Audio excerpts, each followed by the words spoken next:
আসসালামু আলাইকুম ওরহমতুল্লাহ। সাইলেন্ট প্রভিশন বাংলা ইউটিউব চ্যানেলে আপনাকে স্বাগতম।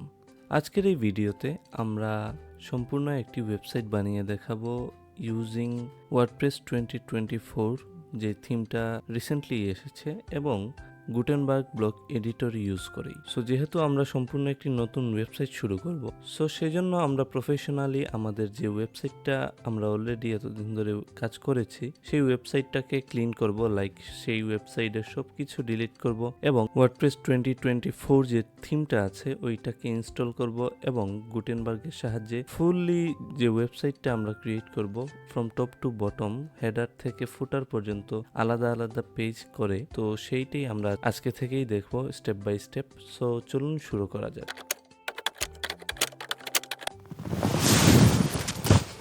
সো যেহেতু আমরা নতুন একটা ওয়েবসাইট শুরু করব, আমাদেরকে প্রথমেই চলে যেতে হবে আমাদের ওয়ার্ডপ্রেসের ড্যাশবোর্ডে, দেন আমাদেরকে চলে যেতে হবে প্লাগইনসের আন্ডারে এড নিউতে। এড নিউতে ক্লিক করার সাথে সাথে আপনারা দেখবেন এইরকম একটা ইন্টারফেস। আপনারা চলে যাবেন হাতের ডান পাশে এবং ক্লিক করবেন এই যে সার্চ প্লাগইনস আছে এখানে সার্চ করবেন WP রিসেট লিখে এন্টার করবেন। লেখার সাথে সাথে আপনাকে দেখবেন এরকম একটা সার্চ রেজাল্ট ওরা প্রোভাইড করেছে, এন্ড দেন আপনাকে ইনস্টল করে নিতে হবে এই প্লাগইনটা। লাইক ক্লিক করবেন ইনস্টল নাওতে। প্লাগইনটা ইনস্টল করার সাথে সাথে কিন্তু কাজ করবে না, আপনাকে প্রতিটা জিনিসই মনে রাখবেন, প্লাগইন হোক থিম হোক, ইনস্টল করার পর অ্যাক্টিভেট করতে হবে। তো আমরা এজ ওয়েল এজ এখান থেকে অ্যাক্টিভেটে ক্লিক করলাম। ক্লিক করার সাথে সাথে দেখবেন আপনার প্লাগইনটা অ্যাক্টিভেটেড হয়ে গেছে। দেন আমাদের কাজটা হবে, আমরা এখন কি করতেছি, আমরা এখন আমাদের ওয়েবসাইটের সম্পূর্ণ যে কন্টেন্টগুলো আছে, যে থিম প্লাগইনগুলো আছে, সবকিছু আমরা রিমুভ করতেছি আমাদের প্রয়োজনে একটা ক্লিন অ্যান্ড টাইডি ড্যাশবোর্ড পাওয়ার জন্য এবং শুরু থেকে একটা ওয়েবসাইট ক্রিয়েশন শুরু করার জন্য। সো যেহেতু আমরা এখন ক্লিন করব আমাদের ওয়েবসাইটটা, আমরা চলে যাব এই যে টুলস আছে, টুলসের আন্ডারে টুলসে হবার করলেই দেখবেন এইখানে চলে আসছে WP রিসেট। এই টুলসের আন্ডারে WP রিসেট যে অপশনটা, এইটা কিন্তু এসেছে এই WP রিসেট প্লাগইনটা ইনস্টল দেওয়ার মাধ্যমেই। তো ক্লিক করবেন সিম্পলি WP রিসেটে। ক্লিক করার সাথে সাথে একটু নিচে যাবেন। নিচে যাওয়ার পর এখানে দেখবেন সাইট রিসেট একটা অপশন লেখা আছে। এই সাইট রিসেটে আসার পর এখানে সিম্পলি টাইপ করবেন RESET রিসেট এবং এই যে টিকমার্ক দেওয়া অপশনটা আছে এটাকে আনটিক করে দিবেন। দেন ক্লিক করবেন রিসেট সাইটে। ক্লিক করলেন রিসেট ওয়ার্ডপ্রেসে। করার সাথে সাথে দেখবেন আপনাকে একটা নতুন ড্যাশবোর্ডের সন্ধান ওরা দিয়ে দিয়েছে, ফুললি লাইক যখন আমরা নতুন করে ওয়ার্ডপ্রেস ইনস্টল দিয়েছিলাম ঠিক সেরকম। এন্ড দেন আমরা এগুলোকে কেটে দিব, ডিসমিসে ক্লিক করে দেন স্ক্রিন অপশনে গিয়ে এইগুলো যেগুলো আছে সবগুলোকে আমরা আনটিক করে দিব এবং আমাদের ড্যাশবোর্ডটা এরকম ক্লিন করে ফেলবো। এন্ড দেন চলে যাব অল পোস্টে। এখানে একটা ডিফল্ট পোস্ট পেয়ে গেছে, এটাকে আমরা রিমুভ করব। এইখানে সিলেক্ট করে মুভ টু ট্রাশে সিলেক্ট করে অ্যাপ্লাইতে ক্লিক করব। তারপর এই ডিফল্ট পোস্টটা আমরা ট্রাশ থেকেও ডিলিট করব, এমটি ট্রাশে ক্লিক করে, অথবা সিলেক্ট করে ডিলিট পার্মানেন্টলিতে ক্লিক করলেও হবে। এন্ড দেন আমরা চলে যাব পেজেসের আন্ডারে অল পেজেসে যাওয়ার পর যে পেজগুলা ডিফল্টভাবে পেয়েছে ওইগুলোকেও আমরা ট্রাশে নিয়ে যাব এবং ট্রাশ থেকেও পার্মানেন্টলি এখানে এমটি ট্রাশে ক্লিক করলে পার্মানেন্টলি সব কিছু ডিলিট হয়ে যাবে। এন্ড দেন আমরা কি করব, একটা আমাদের থিম যেটা আছে দেখবো এটা ইনস্টল এবং অ্যাক্টিভ হয়েছে কিনা।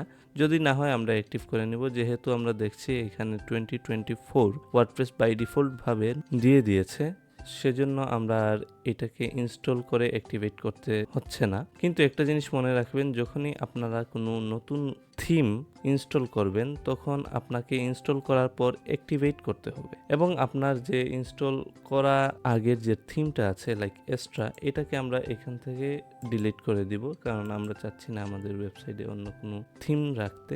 তো রিমুভ করে দেওয়ার পর এইরকম আপনার থিমের অপশনটা আসবে। এন্ড দেন আপনার তিনটা জিনিস করতে হবে, যদি করা থাকে তাহলে তো আর অবশ্যই ভালো, যদি না থাকে তাহলে আপনার তিনটা জিনিস মনে করে করতে হবে। প্রথমেই যে বিষয়টা হলো, ইনস্টল করতে হবে আপনার রিকমেন্ড প্লাগইনস। থিম ইনস্টল করার পর যদি এইখানে কোনো অপশনস দেখেন লাইক ইনস্টল রিকমেন্ডেড প্লাগইনস, তাহলে ওইখানে ক্লিক করে প্রতিটা থিমের সাথে মোটামুটি রিকমেন্ডেড প্লাগইন থাকে। যেহেতু এটা ওয়ার্ডপ্রেস থেকে বাই ডিফল্ট প্রোভাইড করা, সো এই ক্ষেত্রে এইটা কোনো প্লাগইন রিকমেন্ড করতেছে না।